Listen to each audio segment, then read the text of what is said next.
What's going on, guys? Boss6 here, back to another video, and today I'm finally here to bring you yet another ranking, and today I'm going over all 12 studio offerings from New York death metal legends Immolation. This one was a tough one to do, considering that, well, A, it's another consistent band and therefore there's no bad album, and B, this one did take me a little bit because, well, I might as well just dive right into the history with this band that I have. Immolation, to me, I remember, or if you guys remember, I listened to their last album, Acts of God, and really wasn't too keen on it. I wasn't really a big fan of it, but then again, at that period in time in my life, I was still getting into death metal as much as a big death metal fan I am now. And listening to all the albums that these guys made and being a bigger death metal fan as the years have gone on and listening to rankings and albums, I am surely apologizing for not getting into Immolation sooner, because this is becoming one of my favorite death metal bands. Like, these guys mastered the craft of dissonant melodies, dissonant harmonies, and just flat out evil riffs from start to finish. So yeah, this one did take me a little bit, considering that, well, A, there's 12 albums, and B, again, I was busy with work. So yeah, a little bit of it took a hair bit longer than I thought it was going to, but I'm finally here to bring it. And, well, without further ado, let's get into the backstory behind Immolation. So this band was formed by drummer Dave Wilkinson and bassist and vocalist Andrew Sakowitz in New York in 1986. They were originally by the name of Rigor Mortis, and they released independently a demo titled Peace Through Tyranny, and have session guitarist Robert Vigna, who would later join the band in 1987. So after recording the Decomposed and Warriors of Doom demos, Andrew would leave in early '88 and be replaced by vocalist Ross Dolan. And they decided to change the name to Immolation to avoid confusion with the Texas thrash metal band Rigor Mortis. And after two demos in '88 and '89, they gained worldwide success in the underground scene, and they get drummer Craig Smolowski around this time as well. So they would also sign a deal with Roadrunner Records. Remember when Roadrunner was a dependent label? Pepperidge Farm remembers. And they released a nasty split with Mortician in 1991, I believe. And they had the record written, but they had no studio to go into. So they flew all the way across the pond to Germany, of all places, to work with one Harris Johns, who's done work with Halloween and Mostly Sodom. And on July 19th, 1991, we get their legendary debut album, Dawn of Possession. This is my number 4. Talk about a hell of an impact right from the get-go. This is one of the best death metal albums, in my opinion, to come out of the 1990s. And considering that this is a fresh band, a young band, and just unbelievable riff work and awesome songwriting to start off, kicking off your entire career, like Into Everlasting Fire, Despondent Souls, the title track, Those Left Behind is one of my favorites, No Forgiveness Without Bloodshed, After My Prayers, one of the best Immolation songs, and the eponymous track Immolation is just really damn good. I love the production on this album. It's murky, evil. It can sound just a tad thin, at least nowadays, but I think it holds up, especially for 1991. Ross Dolan's vocals are just disgusting on this album. They're just so low and demonic. The riffs are just nasty. It's just a killer album that was released in 1991. And at this time, death metal was really starting to almost hit its peak, before eventually in the mid to late 90s, it kind of had a following out, because you had bands like, you had bands like Cannibal Corpse and Suffocation were kind of fizzling a little bit at that point, but they were still being prevalent, especially Cannibal Corpse. So all in all, this is a really damn good album, and it comes in at my number 4. Quick drink there. So the honeymoon would not last with Roadrunner all that long because after leaving Roadrunner, they released on Steppin' on Angels compilation of demos and live tracks. And in '95, they signed with Metal Blade and get Wayne Dorrell for a producer. And this would start off one of two 5-year-long gaps in between albums. I don't know why this one took as long as it did. Maybe it was because they were just touring a lot, or maybe didn't have any material. I couldn't find anything on Metal Archives or Encyclopedia or Wikipedia, so bear with me on that one. So, yeah, they get Wayne Dorrell as producer, and on February 13th, 1996, we would get Here and After. This is my number 6. I think as a follow-up to Dawn of Possession, this is a damn good album. I love the production on this album. Production got a little bit better. The songwriting, while I don't think it's quite as strong as Dawn of Possession, I still think it's really damn good. And again, the riffs are really damn good. Ross Dolan sounds a little more clean on this album. But man, the drum work is just flat out fantastic. Smolowski put on a hell of a performance. And I will say, this contains some of the best Immolation songs. Like, the first 4 tracks are back-to-back bangers. Nail the Goal, Burn with Jesus, the title track, and especially I Feel Nothing, which is one of the best Immolation songs. Under the Supreme, Christ Cage. Oh, that's just a nasty song. I really love the album artwork, too. I love that it looks like it's a bunch of demons on this weird burial landscape, which is really cool. And I love Dawn of Possession's album artwork, too, where it's just angels being torn apart by demons. So, yeah. This, again, damn good album. It's a great album, but a bit of a weak follow-up. But still a really damn good album. And it comes in at my number 6. So, after Here and After, they go on a successful tour with Cannibal Corpse and Marduk of all bands. And Craig would leave and be replaced by the drum machine himself, Alex Hernandez. And for this new album, they would get Paul Orfino for producer and Brad Vance for mastering. So, on June 1st, 1999, they release Failures for Gods. This is my number 10, and I am so sad to put this so low on my list because on paper, this is one of the best Immolation albums. The songwriting got a little more brutal. The musicality, the musicianship is flat out sinister, and Ross Dolan just sounds evil on this album. But the big reason why this is so low on my list, the production. This is the worst production job in Immolation's entire career. The drums sound pretty bad. It basically overpowers everything. And it sucks to say because I really love Alex Hernandez's drumming. But, man, they kind of fucked him on the mix on this one. I'm willing to bet it was Brad. I don't think Paul did it. I think it was Brad that did it. But you get some fantastic songs. Once Ordained's really good. No Jesus, No Beast is one of my favorites. The title track, Stench of High Heaven, Your Angel Died, The Devil You Know, the fantastic songs. But man, I wish the production could have been better. The guitars sound muddy, and the bass is non-existent on this album. And while Ross does sound pretty good, that's like the only thing you can really praise for the production on this album, because if this was better produced, this will be a top 3 in their entire career. But unfortunately, the production got fucked up, and it unfortunately lands at my number 10. So, about a year goes by, and basically Brad being the scapegoat, they kicked him out. And Paul and the band decided to do the entire mix and mastering for this new album.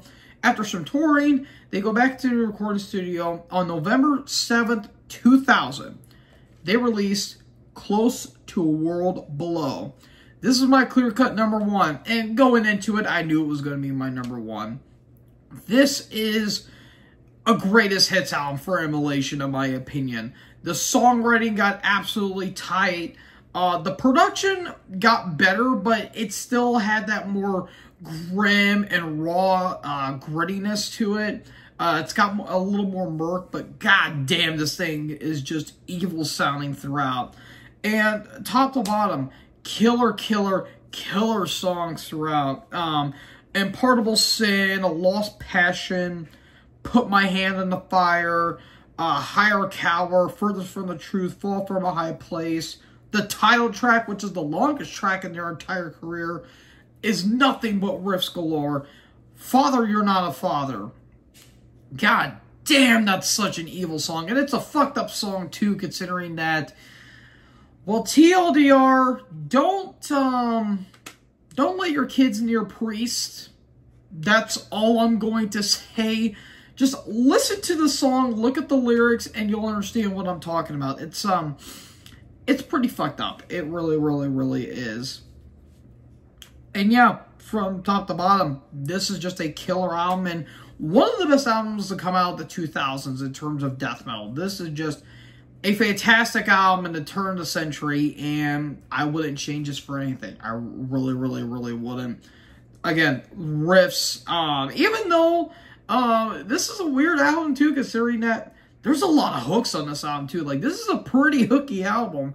So, yeah, I can't get enough of this album. I really can't.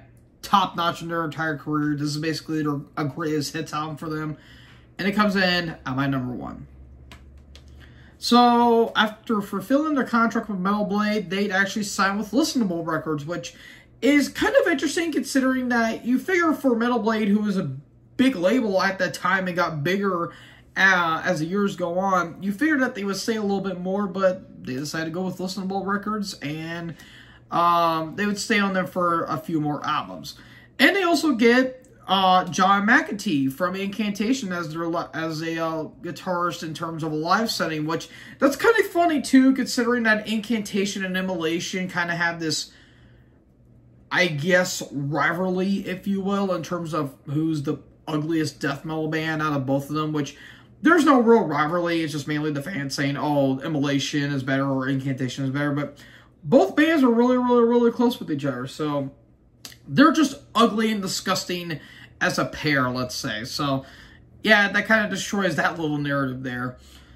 So, in May of 2001, they were headliners for a European tour with The Range and Destroyer 666, Decapitated and Soul Demise. Thomas would leave, and Bill Taylor of Angel Corpse would actually join, which is pretty interesting if you ask me. So, in October 28th, 2002, we would get Unholy Cult. This one is my number 7. I think in terms of a follow-up, it's not as strong as Close to a World Below, but I do think it's a really damn good album. I think production's still pretty raw and gritty for an Immolation album, but it does sound a tad thin, especially with the guitars and especially the drums. But again, Ross still sounds really damn good. And while I don't think the songwriting is quite as strong as Close to a World Below, there's still some fantastic tracks on this. Of Martyrs of Men, Sinful Nature, the title track's great, I'm stumbling over my words today. Wolf Among the Flock, A Kingdom Divide, Revel the Imminent. There's some fantastic songs on this entire album. I really love the album artwork too. I would say all of Immolation, probably maybe except for one, like all of Immolation's album covers are really damn good, especially with like this big cross on all these like this mountain in some ways, and there's like a grim face peeking out. It's pretty cool if you ask me. It's a little sinister too. I mean, granted, it's Immolation, so yeah. All in all, damn good album. But again, you're following up a really strong album in Close to a World Below. So, you know, a lot was some was left to be desired on this album, but I still think this is a pretty solid follow-up, all things considered, and it comes in at my number 7. So after this album was released, Alex would unfortunately leave and be replaced by Shane Shatley, I think that's how you say his name, or Shalty. I'm sorry if I butchered that name. And this next album and the following album would actually be different lyrically and thematically. Up until this point, every album was, you know, anti-religion and anti-Christian. So, in a way, kind of like Deicide, but Immolation's a little more better than Deicide, at least in my opinion. But however, the new album, and again the following, will go from other subject matters, mainly politics. So, kind of an interesting little dynamic going on here. So, with that in mind, we get into February 5th, 2005. We get Harnessing Ruin. This one is my number 11. This is second to last on my list. And again, it's not that I don't like this album. The big problems I have with this album is, one, production's pretty thin. The guitars do sound a little bit buried. And the drums don't really sound all that great. And number two, not a whole lot really grabbed me on this album, man. Again, it's not that I don't hate this album. It's just, again, you're kind of, you know, like, I understand why they tried to get away from the formula because they didn't want to feel too, you know, too samey in terms of the lyrics. But at the same time, though, again, nothing really grabbed me on this album. But Swarm of Terror or Savior Sleeps, the title track I really like. My Own Enemy is really good. And Crown the Liar is a really damn good track. But again, it's kind of paint by numbers and just, it's just more so just a really good 2000s death metal album. Which, you know, for Immolation, that's not bad, but you came out with one of your best, if not the best, death metal album of the 2000s with Close to a World Below. And a couple albums later, you kind of just put out this and said, yeah, you know, it's good. I liked it. I didn't hate it, but not one of Immolation's big, stronger albums, if you will. So, it's not bad, but not great either. And it comes in at my number 11.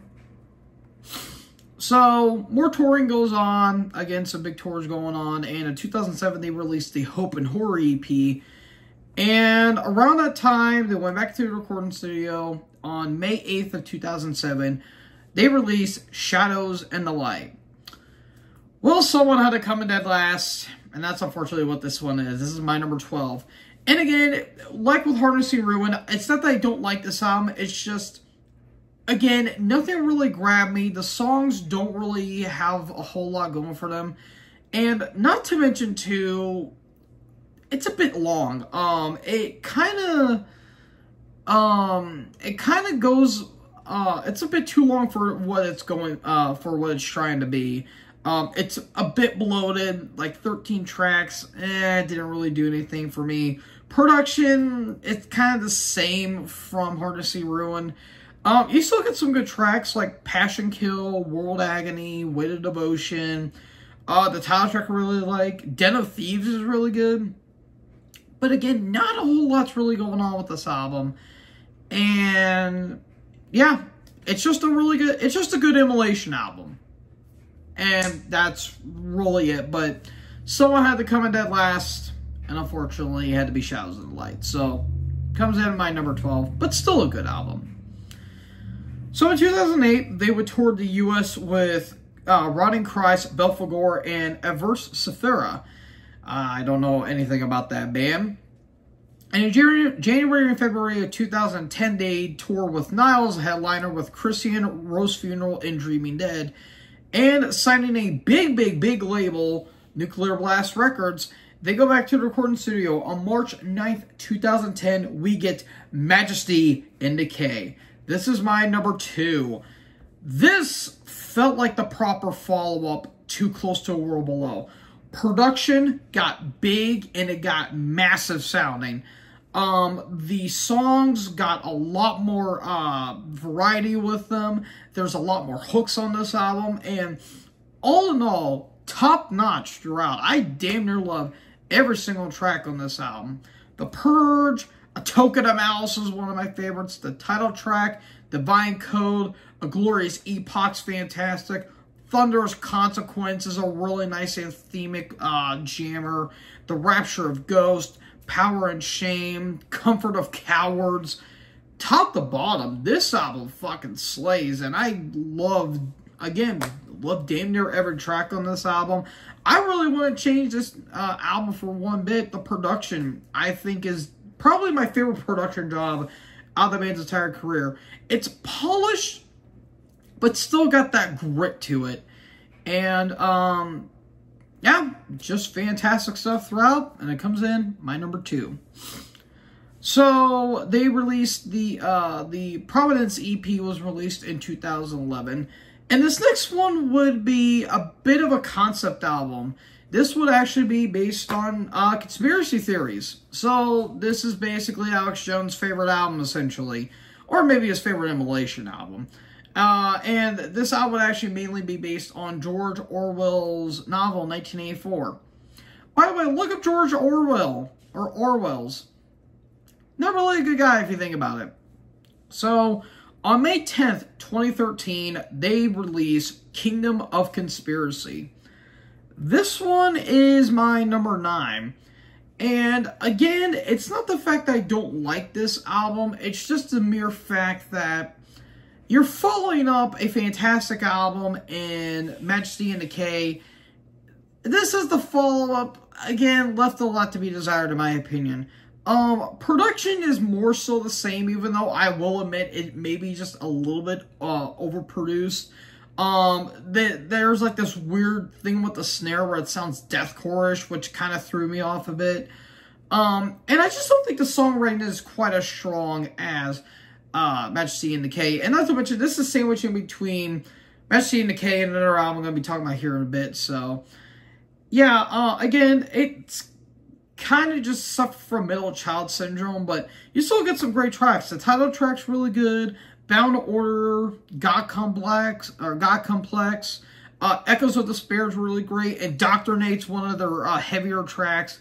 The Great Sleep, All That Awaits Us. Like, there's some damn good tracks on this album. It's just, again, to me, it could have been a little bit better. So, yeah, it's just a really good modern Immolation album. But this is my least favorite of their current run that they're going in right now. So, yeah, not bad, but could have been better. So, in all, it comes in at my number 9. So, they toured with Cannibal Corpse and Napalm Death on a tour sponsored by Decibel magazine. And at the end of 2016, Taylor would leave for personal reasons and would be replaced by current Incantation guitarist Alex Books, who is a fuck of a guitarist, if you ask me. Just listen to Incantation's current run. You will know why. So, about a year or two goes by in the recording studio, and on February 24th, 2017, we get Atonement. This is my number 3. This felt like the proper follow-up to Majesty and Decay. The songwriting got a lot better. Again, the production's really damn good. And just all in all, the songs themselves just kick so much ass. The hooks are back, which they kind of felt like they were bereft of in Kingdom of Conspiracy. And just top-notch songwriting throughout. The Distorting Light, Flustering the Divide, which I believe is their most played track on Spotify, from what I've seen, which is really, really nice. When the Jackals Come, Thrown to the Fire, Destructive Currents, Lower, the title track, The Power of Gods, Epiphany. This is just a fantastic album. This thing is just flying off the handlebars. Great dissonance, great melodies, fantastic guitar work throughout. And yeah, really, really damn good stuff. Ross still sounds pretty monstrous, considering that he's in his I think he's in his late 50s now. And yeah, just all in all, really damn good stuff, and it comes in at my number 3. So, another 5-year gap in between albums, but this one was actually for more well-known reasons. Not only tours, but of course, the pandemic hit, so a lot of bands were kind of just stuck at home and just kind of doing their own thing, essentially. But fortunately for us, we got another Immolation album, and on February 18th, 2022, we get Acts of God. Again, I did a review for this album, but again, I kind of wish I didn't review it because Yeah, looking back on it, I was not too kind to this album, but I re-listened to it again, and I really, really liked it the second time. And I re-listened to it re-listened to it for a third time. I really enjoyed this album. I have this at number 8 though, not because it's bad, it's because it feels a little middle of the road for me. The big problem I have with it, it's a bit too long. It's over bloated. But there's, what, 15 tracks on this entire album.